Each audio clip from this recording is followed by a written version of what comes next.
Om Swastiastu. Om Swastiastu. Assalamualaikum warahmatullahi wabarakatuh. Shalom, namo buddhaya, salam kebajikan, salam sejahtera bagi kita semua.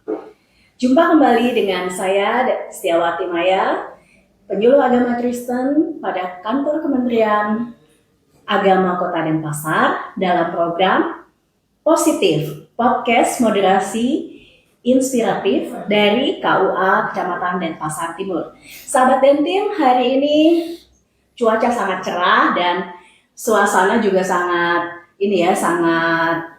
menyenangkan sepertinya. Karena hari ini kita hadir di sini dengan penuh tawa, penuh tawa.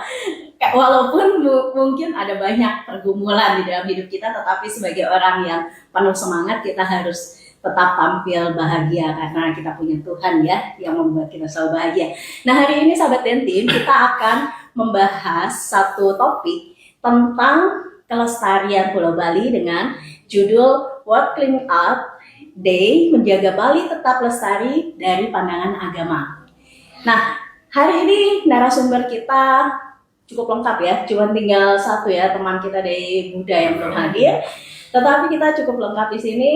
Kita akan menyapa terlebih dahulu ada Bapak Ida Bagus Putu Arcana, sarjana sosial, penyuluh agama Hindu, dan beliau sudah beberapa kali juga menyampaikan materi di tempat ini. Dan apa kabar Pak? Baik ya, luar biasa. Senyumnya juga begitu menawan. Di sebelahnya ada Bapak Yohanes Miharjo, sarjana filsafat ya Pak ya, penyuluh agama Katolik. Pak Yohanes Miharjo ini biasa dipanggil Pak John. Apa kabar Pak John?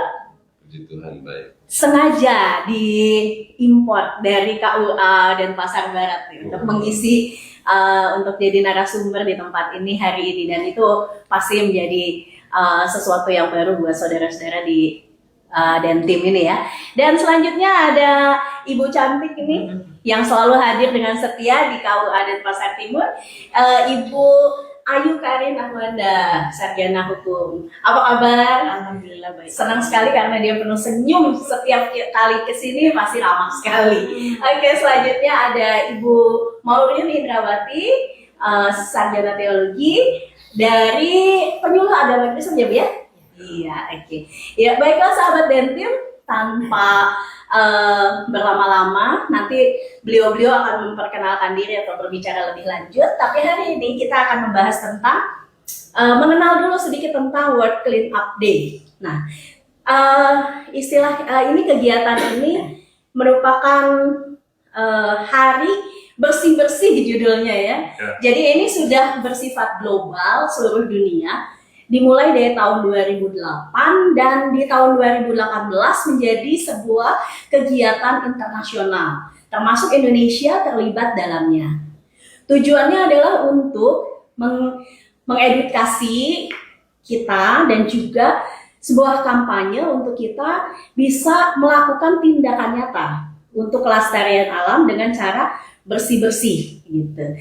Nah kan Bali ini adalah daerah yang kaya budaya dan agama. Saudara-saudara yang beragama Hindu melihat bahwa alam ini adalah sebagai ibu gitu ya. Jadi sebuah penghormatan kepada ibu ketika kita menjaga lingkungan. Demikian juga dari Katolik, pandangan Katolik bahwa alam semesta adalah seperti saudari ya Pak ya. Jadi memang harus diperhatikan juga. Gitu ya. Dalam Islam mungkin ada juga yang lain, dan Kristen juga, apalagi Kristen ada mandat ilahi tentang bertanggung jawab terhadap lingkungan kita. Nah, sehubungan dengan ini, bagaimana pandangan Bapak dari agama Hindu tentang masalah bersih-bersih? Nah, ini bersih-bersih penting ya. Dan ini hubungannya dengan protes Kementerian Agama tentang penguatan ekoteologi, betul ya. Jadi nggak bisa terpisah antara kelestarian alam dengan agama. Silakan Pak, mungkin ada pandangannya. Ya. Baik, terima kasih Bu Maya atas kesempatan yang diberikan kepada saya. Om Swastiastu. Om Swastiastu. Perkenalkan, nama saya Bagus Purwasana sebagai penyuluh agama Hindu di kantor Kementerian Agama Kota Denpasar. Nah, berbicara mengenai menjaga kelestarian Bali itu sendiri, menurut pandangan saya itu ada 4 cara. Yang pertama itu menerapkan konsep Trihita Karana. Ya, karena konsep ini sebagai acuan yang pertama yang sangat penting sekali yang dilaksanakan oleh masyarakat khususnya di Bali ya. Karena konsep ini sebagai pedoman hidup, artinya sebagai pedoman hidup di dalam kita berkehidupan di masyarakat maupun di bumi ini. Nah, di mana di dalam konsep Trihita Karana itu terkenal dengan namanya istilahnya Pawonga, pelemahan dan perahyangan.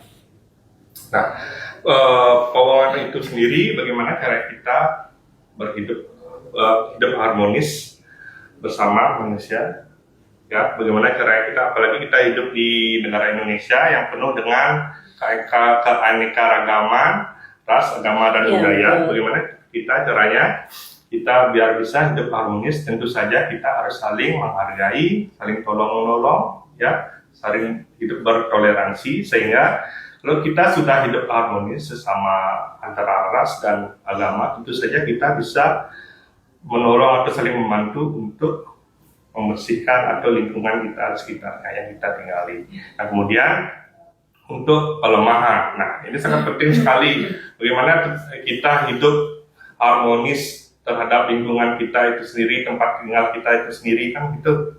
Nah, tentu saja kita harus saling menjaga, merawat ya, lingkungan itu agar kelihatan bersih dan asri. Dan kemudian yang ketiga yaitu perahyangan. Tentu saja tidak terlepas dari itu, semua alam termasuk manusia itu sendiri adalah makhluk ciptaan Ida Sang Widi, Tuhan Yang Maha Esa.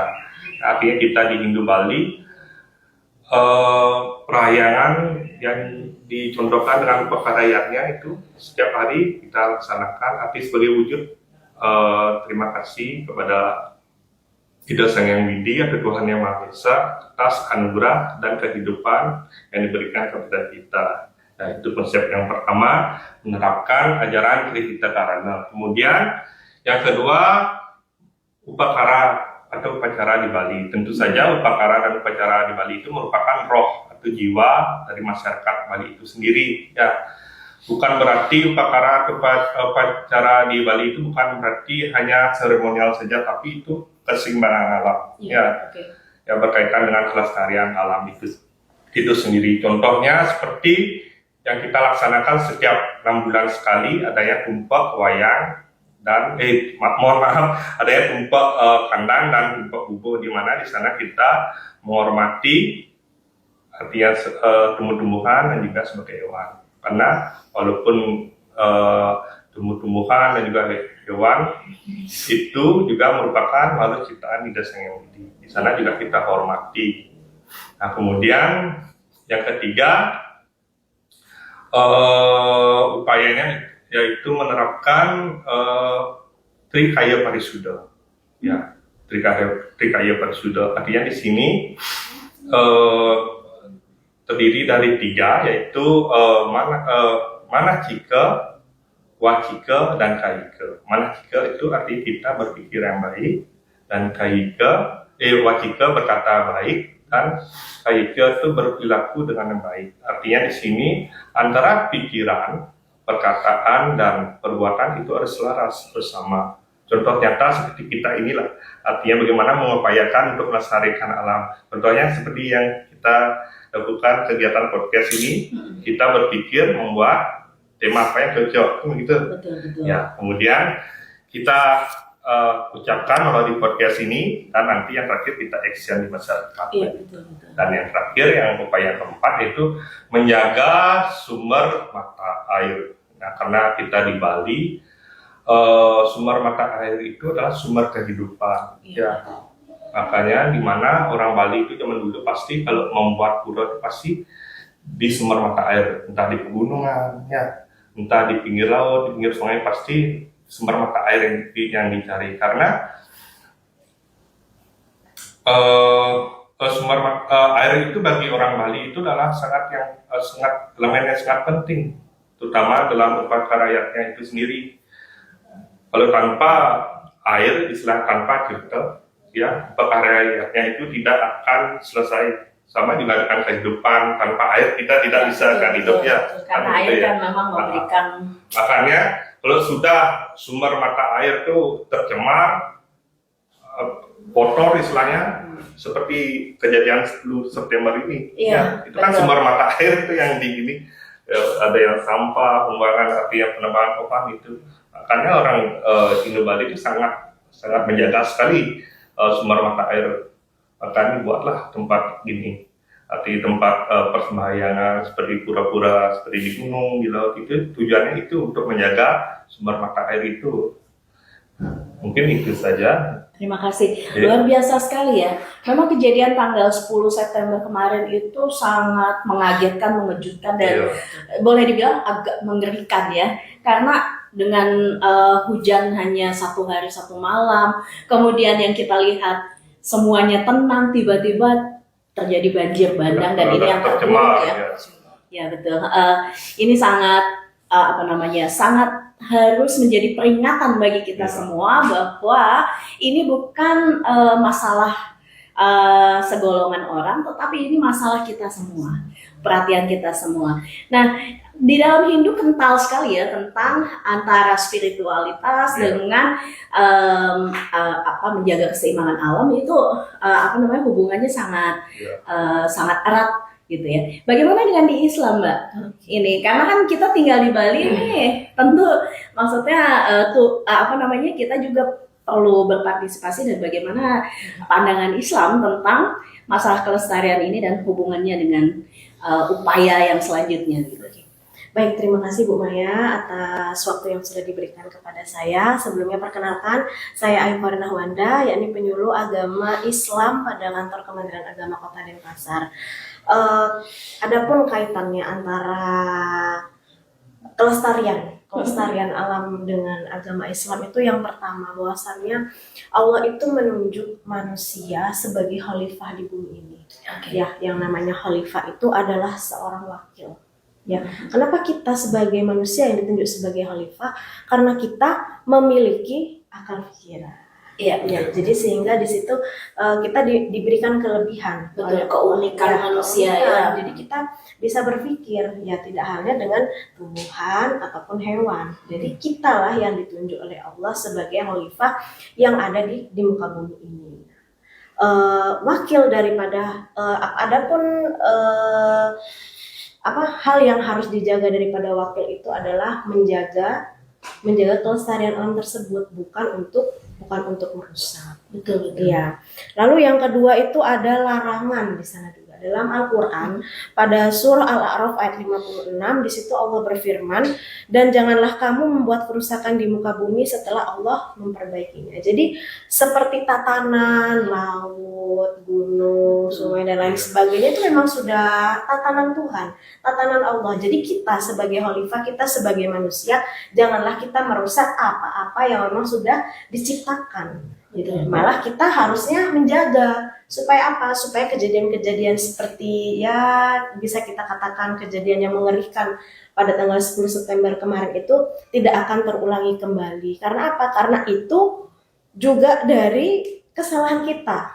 Ya, kesalahan kita yang mungkin masih buang sampah sembarangan. Nah, itu salah satunya ya. Yang kita lihat fenomena yang kita lihat ketika banjir kemarin itu apa? Sampah yang begitu banyak numpuk ya di aliran-aliran sungai itu. Nah, berarti kan kita masih kurang kontribusinya tuh yang buang sampah. Kita masih kurang menyadari akan pentingnya membuang sampah itu pada tempatnya. Masih sering kita jumpai dan masih sering kita temui ada beberapa oknum mungkin itu yang memang harus kita lebih mensosialisasi bahwasannya untuk menjaga kelestarian alam itu dari diri kita dulu ya. Yang utama deh kita untuk menjaga untuk membuang sampah pada tempatnya. Itu hal yang paling kecil untuk membuang sampah pada tempatnya. Nah, tapi tempatnya bukan di sungai. Ya. Benar. Terkadang masih kita lihat nih ada beberapa saudara-saudara kita yang masih membuang sampah di sungai. Berarti masih segi kesadarannya masih kita Perlu kita tingkatkan lagi nih. Tingkatkan. Ya, selanjutnya alam ini sebagai ayat Allah. Ya, alam ini sebagai ayat Allah. Dalam Islam, alam adalah ayat kauniyah, yakni tanda-tanda kebesaran Allah. Ini adalah ayat-ayat yang sudah memang ada termaktub di dalam Al-Qur'an. Ya, betul. Ya, dan yang terakhir adalah kita harus berprinsip hidup hemat dan tidak boros. Nah, itu terdapat dalam surah Al-Isra ayat 27, yakni menggunakan air seperlunya. Betul, Ya, betul. kita kalau kita berwudu kan kita selalu berwudu Bu ya dalam salat, sebelum salat itu, terutama salat wajib 5 waktu. Jadi kita tidak boleh menggunakan air itu berlebihan. Berlebihan itu juga tidak baik. Jadi secukupnya saja kita menggunakan air untuk wudu. Lalu juga kita di sini kan sekarang kita tidak boleh memakai botol plastik itu ya, Iya, mengurangi penggunaan botol plastik sekali ya. pakai. Ya, makanya sekarang kita di sini disuruhnya bawa apa? Tumbler. Nah, itu kan juga salah satu Ya. pelestarian lingkungan agar tidak banyak lagi sampah-sampah plastik. Betul. Mungkin itu Bu dari Iya. saya. Makasih Mbak Karin, dengan adanya landasan agama yang kuat sebenarnya kita bisa melakukan yang namanya tadi pelestarian alam dengan kesadaran penuh bahwa itu adalah sebuah hubungan kita dengan Tuhan juga ya. Bagaimana dengan di agama Kristen? Oke, Pandangan terima kasih. tentang ini. Oke, Terima silakan. kasih Bu Maya. Ya, perkenalkan saya Maureen Indrawati, penyuluh agama Kristen di kata Denpasar. Ya, kalau dari agama Kristen ya mungkin tidak jauh-jauh beda ya, tapi pada intinya yang saya mau tekankan bahwa sebelum Tuhan ciptakan manusia itu Tuhan ciptakan semua ini. Isi dunia ini Tuhan ciptakan, baru setelah itu manusia. Jadi berarti manusia itu Tuhan tahu sangat membutuhkan alam. Dan karena manusia itu sangat membutuhkan alam, maka Tuhan memberi mandat kepada manusia, memberi tugas untuk menjaga karena Tuhan tahu manusia sangat membutuhkan itu. Karena itu satu hal yang pandangan bagi orang Kristen bahwa tidak bisa lepas melestarikan alam dengan manusia itu tidak bisa lepas. Selalu terkait dan itu menjadi suatu gaya hidup sebenarnya. Karena itu tugas dari Tuhan. Karena kita membutuhkan alam. Karena manusia semua membutuhkan alam, membutuhkan air, membutuhkan pohon, tanah, semua untuk kelangsungan hidup.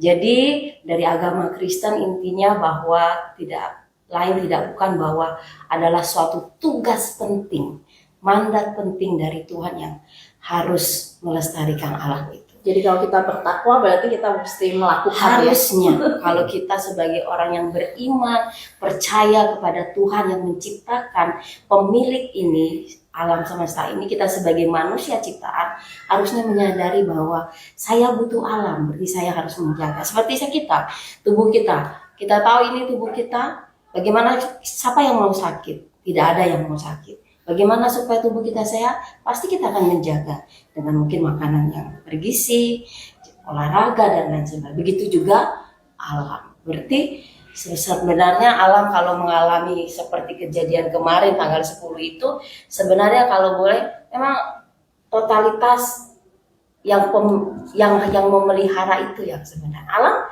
bisa buat apa sih, kan nggak ada. Alam kan diam aja.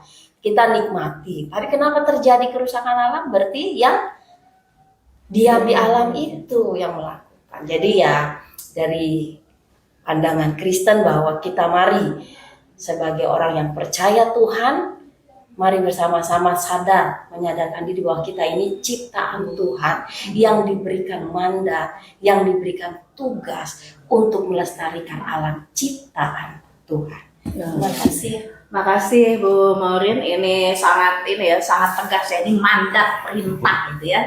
Oke. Nah ini yang menarik deh dari pandangan Katolik bagaimana? Saya menarik dengan istilah saudari terhadap alam ini. Belum pernah dengar atau sudah pernah? Saya tidak aneh ini. Oke, silakan Pak John mungkin bisa menjelaskan menjabarkan tentang saudari bersaudara dengan pohon. Baik, terima kasih atas kesempatannya.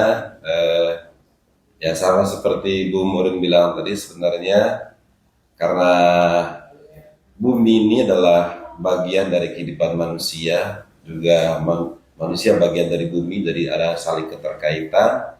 Apalagi seperti tadi Mbak Korin juga itu Bu Murin bilang, sebenarnya kita ini sudah diberikan tugas oleh Tuhan sebagai wakil Tuhan, atau istilah dalam pelajaran kami itu apa? Manusia itu adalah co-kreator, Oke. ya, dari rekan kerja Jadi ada Tuhan. host, co-host ya. Oke. Jadi ada rekan kerja Tuhan, dalam arti pada awalnya Tuhanlah yang menciptakan segala sesuatu termasuk diri kita. Tapi selanjutnya itu sebenarnya kepada manusia diberikan tanggung jawab untuk menggunakan, tapi juga melestarikan. Ya. Dan itu pertama, diberi tugas. Lalu yang kedua, Gereja Katolik juga melalui Paus Fransiskus yang kemarin datang ke Indonesia itu, dia memberikan sebuah ajaran sosial. Ajaran sosial itu maksudnya adalah tanggapan atau anjuran dari Gereja Katolik kepada siapapun berkaitan dengan masalah sosial. Ya, jadi ada kan masalah bersama kita manusia, termasuk lingkungan hidup itu. Maka dia berikan pandangan mewakili Gereja Katolik. Dia mengatakan yang pertama, bumi itu adalah rumah bersama. Jadi kalau seperti kita di rumah itu kan, jadi kebersihan rumah dan lain-lain itu kan tanggung jawab kita bersama. Maka kelestarian alam juga hendaknya menjadi tanggung jawab bersama. Benar. Iya. Jadi jangan bilang misalnya kita tinggal di Bali, oh karena yang dominan itu saudara-saudara yang hidup, mereka saja yang bertanggung jawab. Oh tidak, karena kita semua yang Katolik, yang Kristen, yang Islam, yang Buddha, Konghucu juga ada di sini. Agamanya jangan dikedepankan, tapi sebagai manusia yang membutuhkan alam, mari kita sama-sama menunjukkan tanggung jawab untuk melestarikan alam sebagai rumah bersama. Kalau rumah ini rusak, kita juga rusak, ya kan? Betul. Ya, ketika alam itu rusak, sebenarnya yang terancam manusia itu juga. Ya, karena keberlangsungan hidup manusia itu kan bergantung pada alam. Ya, itu yang pertama. Lalu yang kedua, tadi Bu Maya singgung tentang alam sebagai saudari. Ya, itu juga dari Paus Fransiskus. Mengapa dia mengatakan itu? Karena dalam budaya kita yang patrilineal atau patriarkat, jadi tugas saudara itu kan melindungi saudarinya. Ya, itu tugasnya. Maka Gereja Katolik mengatakan manusia adalah saudara, sedangkan bumi adalah saudari. Mengapa manusia saudara? Mbak Korin bilang tadi karena manusia diberikan akal budi, diberikan hati nuraninya, diberikan kebebasan untuk mengatakan ya dan tidak. Karena ketika hal itulah maka kepada manusia atau manusia dilihat sebagai saudara yang punya tanggung jawab untuk menjaga saudarinya, yaitu alam. Makanya Paus mengatakan itu dia inspirasi dari Santo Fransiskus juga, orang kudus dalam Gereja Katolik itu, yang mengatakan atau menyapa saudari bulan, saudara matahari. Ya. Mengapa dia sapa begitu? Ya supaya kita seperti tadi Pak Arcana katakan, kebetulan juga saya pernah ikut di di seputaran bypass itu. Ada itu tumpuk kandang. Ya, saya tanyakan juga tentang apa dasarnya, apa tujuannya, seperti dijelaskan tadi. Ya, jadi Gereja Katolik juga mengajak alam itu disapa sebagai saudari supaya kita menghargainya, bukan merusaknya.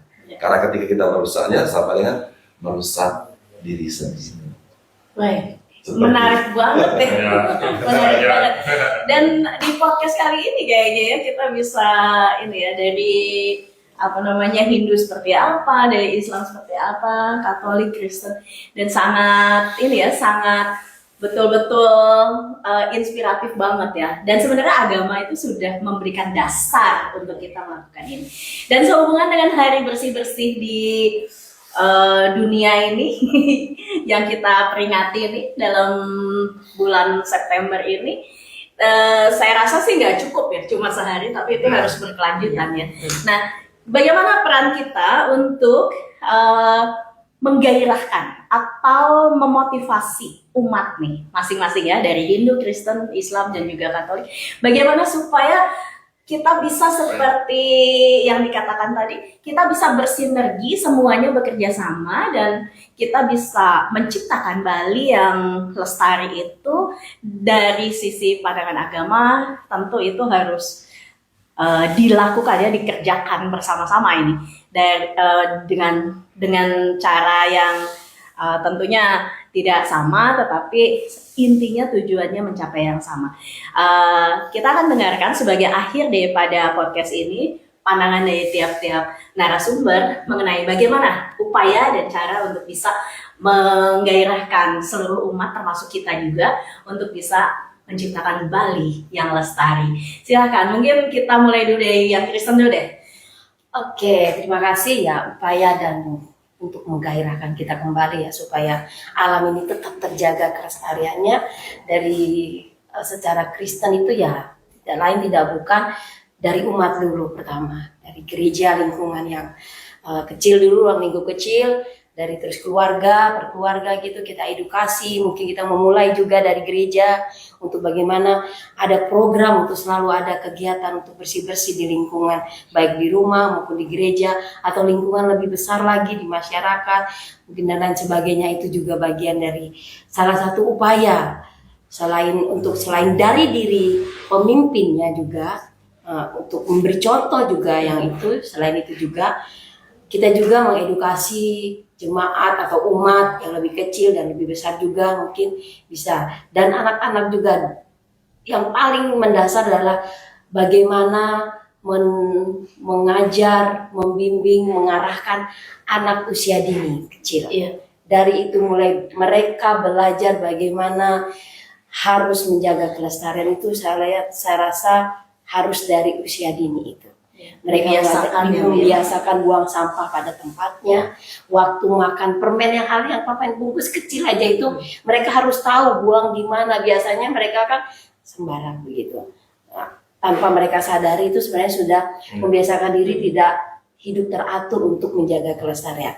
Yaitu dari pandangan Kristen, saya rasa dimulai dari anak-anak kecil. Karena mungkin orang dewasa sudah tahu ya kalau itu salah atau tidak baik buang sampah sembarangan, tapi karena mungkin kebiasaan yang seperti itu, jadi tetap juga memang harus diadakan untuk seperti itu ya. Jadi itulah upaya dari kami, dari Kristen, penyuluh Kristen, untuk membimbing, terus mengingatkan setiap ada persekutuan, ada ibadah, waktu ada acara apapun, mengingatkan itu bagian dari Terus digaungkan ya, terus iya, itu karena itu penting banget ya, bersih. Oke, bagaimana dari Mbak Karin? Oke, terima kasih. Baik, upaya yang harus kita laksanakan itu mulai dari diri kita dulu ya. Dari diri kita sendiri, lalu dari lingkungan kita. Lingkungan kita itu ada di lingkungan terkecil dulu, keluarga kita. Lagi ada di rumah nih. Gimana kita mengedukasi anak kita, gimana kita mengedukasi saudara-saudara kita, suami kita ya, untuk memang membuang sampah pada tempatnya, untuk sadar akan pentingnya membuang sampah itu pada tempatnya. Jadi kita harus menyadari dulu, kita harus buang sampah nih pada tempatnya. Nah, itu dulu, dari kita dulu. Lalu setelah itu bisa ke skup yang lebih luas ya, mungkin bisa kita ke majelis taklim, Ibu. Majelis taklim itu bisa kita sosialisasikan di sana bahwasannya ini loh pentingnya membuang sampah pada tempatnya. Ini loh pentingnya kita mengurangi sampah-sampah plastik gitu, sehingga tidak terjadi naudzubillah kejadian yang sudah pernah berlalu. Karena dalam Islam itu an-nadhafatu minal iman ya, kebersihan itu adalah sebagian dari iman. Jadi ketika kita sudah ada memiliki rasa bersih, memiliki rasa ingin untuk menjaga kelestarian lingkungan kita, berarti kita juga termasuk orang-orang yang beriman. Mungkin dari saya. Oke, terima kasih Mbak Karin. Silakan Bapak John, mungkin ada dorongan untuk kita semua. Selain dari umat dan kita semua ya, sahabat Netip. Baik, kalau dalam gereja Katolik ya upaya-upaya yang lakukan selama ini khususnya di Denpasar itu beberapa kali sebenarnya dalam persiapan Natal atau persiapan Paskah atau juga dalam ada kegiatan bulan kitab suci namanya. Jadi kami mengambil tema tentang lingkungan hidup. Ya, termasuk yang terakhir tahun ini itu yang kita singgung tadi itu ekologi itu juga dibahas dalam pertemuan persiapan Paskah. Jadi semua umat diajak untuk menghargai tanah, udara, termasuk menjaga pohon tadi itu. Ya, karena tanah itu kan tempat kita berdiam, tempat kita menanam. Ketika kita merusak tanah, humusnya kurang, nanti tanaman pertanian itu kan nggak bagus. Tetap kembalinya ke kita juga. Air tercemar seperti bilang itu, ikan tidak bisa hidup, atau mungkin ikan yang hidup itu mengandung racun. Kita makan, kita lagi yang keracunan. Ya, udara kita butuhkan. Kita bakar sampah. Betul. Seperti yang Person ya Pak ya. saya pernah dengar itu dalam Zoom meeting tentang SE gubernur itu. SK. Balik, SE SE. gubernur tentang katanya salah satu penyebab banyak anak sekarang tuh aktif itu karena menghirup asap pembakaran sampah plastik. Saya tidak tahu apa, tapi disinggung seperti itu. Ya, jadi makanya dalam kegiatan itu kami mengajak supaya sampah itu nggak boleh dibakar. Mungkin itu cara simpel menghilangkan sampah, tapi efek negatifnya kembali ke kita juga. Ya. Jadi mengerikan gitu. Nah, tapi lumayan juga aktif nih. Tetapi saya kan generasi alif. Ya, jadi dengan cara itu kita mengupayakan supaya umat mencintai lingkungan dengan buang sampah, tidak membakar sampah, tapi juga seperti yang kita lakukan di KUA itu kan ada podcast yang seputar ini. Kemudian saya teruskan ke grup-grup kami itu yang Katolik, biar mereka juga ya diberikan wawasan, gitu. Diberikan wawasan. Sehingga kadang-kadang di Denut atau mungkin di sini juga pernah itu saya share itu. Mereka, luar biasa Pak. Ya, biar mereka tahu aja. Ya, ada dampaknya ada ya dampaknya. kita podcast ini. Seperti Ya. itu. Luar biasa Ya, pelajar. itu yang saya lakukan selama ini. Selain seperti Mbak Korin tadi bilang, ya mari kita mulai dari diri sendiri, terutama keluarga dan lingkungan. Ya kami dalam setahun di lingkungan tempat tinggal itu walaupun tidak luas, tapi di lingkungan kami saja, kami juga mengadakan bersih-bersih bersama. Oke, terima kasih Pak John. Silakan Pak Arcana. Ya baik, terima kasih. Mungkin yang sudah dijelaskan tadi oleh Mbak Karin, tentu saja upaya untuk melestarikan itu dari diri kita sendiri ya. Kalau kita rindu dari diri kita sendiri, sudah dari kita otomatis kita bisa menyuruh keluarga anak untuk menjaga lingkungan itu sendiri. Nah kemudian untuk kita di lingkungan atau di desa, karena di Bali adanya desa adat, mungkin bisa dibuatkan program mengenai penanganan, khususnya penanganan sampah. Apalagi sekarang sudah ada konsep namanya kebun modern. Ya. Itu sangat penting sekali. Kalau bisa pemerintah, dinas ataupun adat diberikan mungkin bantuan kepada masyarakat setiap masing-masing rumah biar ada kebun modernnya. Itu sangat penting tuh. Biar gampang juga kita memilah sampah, di samping juga untuk petugasnya juga biar gampang. Dan juga yang terakhir, kalau bisa buatkan juga aturan, artinya menjaga sekali itu penting tuh sumber-sumber mata air tuh seperti di pegunungan, jangan sampai rusak lah. Dan juga laut ya, kalau itu sampai rusak nggak bisa, itu sumber kehidupan kita. Itu sangat penting, saya harus jaga itu. Jangan gunung itu sampai rusak, lautnya sampai cemar, itu sangat penting. Mungkin dari saya itu aja. Terima kasih para narasumber yang luar biasa, sahabat Dentim. Kelestarian Bali tidak lepas dari tanggung jawab kita semua dan kita tidak bisa angkat tangan karena kita tinggal di sini, dan jikalau terjadi sesuatu yang buruk, tentu itu juga akan berdampak pada kita semua. Dan jangan lupa bahwa kita adalah orang-orang yang bertanggung jawab untuk kenyamanan dan juga kelangsungan hidup generasi selanjutnya. Oleh sebab itu, mari kita bersama-sama bergandengan tangan untuk bisa menciptakan Bali yang lestari dan Bali yang tetap nyaman untuk kita tinggali. Demikian podcast hari ini. Terima kasih para narasumber yang luar biasa. Kita akan jumpa lagi di minggu yang akan datang. Sahabat dan tim, KUA dan Pasar Timur melayani berbagai layanan ya. Jadi jikalau ada pertanyaan atau ada hal-hal yang perlu ditanyakan, silakan datang di KUA dan Pasar Timur. Kami dari penyuluh lintas agama akan hadir di KUA dan Pasar Timur untuk bisa melayani Bapak Ibu yang mungkin membutuhkan informasi dan keterangan-keterangan yang mungkin sekarang ada masalah, tetapi kita bisa juga ngobrol santai dalam konseling yang akan dilayani oleh para penyuluh di KUA dan Pasar Timur. Terima kasih untuk perhatiannya dan sampai jumpa di waktu yang akan datang. Saya akhiri dengan Om Santi Om. Wassalamualaikum warahmatullahi wabarakatuh. Shalom, Namo Buddhaya. Salam kebajikan dan salam sejahtera bagi kita semua. Jumpa kembali dalam acara podcast di minggu yang akan datang. Positif, podcast moderasi inspiratif. Sampai jumpa.